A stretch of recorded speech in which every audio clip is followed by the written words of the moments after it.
Kumusta ka, Smart Pinoy? Alam mo ba na pwede pala magkaroon ng magandang lighting sa bahay nang hindi masyadong magastos? Tama nga ang narinig mo. Napansin ko kasi na karamihan sa atin, fluorescent lang ang gamit sa bahay. Minsan pa nga isa lang para sa buong kwarto. Kaya tuloy, madilim sa mga sulok, hindi highlighted ang magagandang display natin at boring tingnan ang overall look ng bahay. Kapag naman naglakas loob tayong bumili ng mga fancy lights, natatakot tayo sa bill ng kuryente at presyo ng mga ilaw. Pero huwag mag-alala. Meron akong mga Smart Pinoy hacks para sa'yo para magkaroon ka ng magandang lighting na hindi kakainin ng savings mo. Una, mag-invest ka sa LED bulbs. Oo, mas mahal siya initially kumpara sa ordinary bulbs. Pero mas tipid ka in the long run kasi mas matagal siya magamit at mas mababa ang konsumo sa kuryente. Isang LED bulb, pwedeng tumagal ng 5 to 10 taon. Pangalawa, gamitin mo ang warm white light sa living area mo. Alam mo kung bakit? Kasi nagbibigay ito ng cozy at inviting na feeling sa bahay mo. Para kang nasa coffee shop or spa. Perfect ito kapag nagpapahinga ka after work or may bisita. Para naman sa kitchen at study area, cool white lights ang gamitin mo. Ito yung maliwanag na ilaw na nagpapagising sa'yo at nakakatulong mag-focus. Perfect kapag nagluluto ka o nagtatrabaho.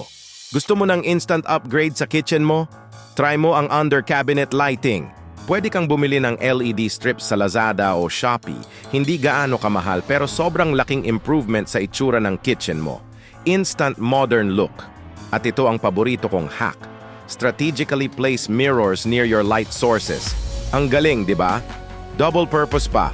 Pampaliwanag ng space at pang-check ng UTD. Kapag nilagay mo ang salamin malapit sa ilaw, nare-reflect niya ito at lumalawak ang coverage ng liwanag sa kwarto. Kita mo, hindi mo kailangang gumastos ng malaki para magkaroon ng magandang lighting sa bahay. Ang importante, smart tayo sa pagpili at paglalagay ng ilaw. Hindi lang tipid sa kuryente, nagmumukhang mas malaki at mas maganda pa ang bahay natin. Kung na-enjoy mo ang mga tips na to, huwag kalimutang i-like ang video at mag-subscribe sa channel para sa mas marami pang Smart Pinoy hacks. I-click nyo na rin ang notification bell para updated kayo sa mga susunod na videos. At speaking of next video, abangan nyo ang aming tips kung paano mapapanatiling malinis ang bahay kahit gaano ka busy.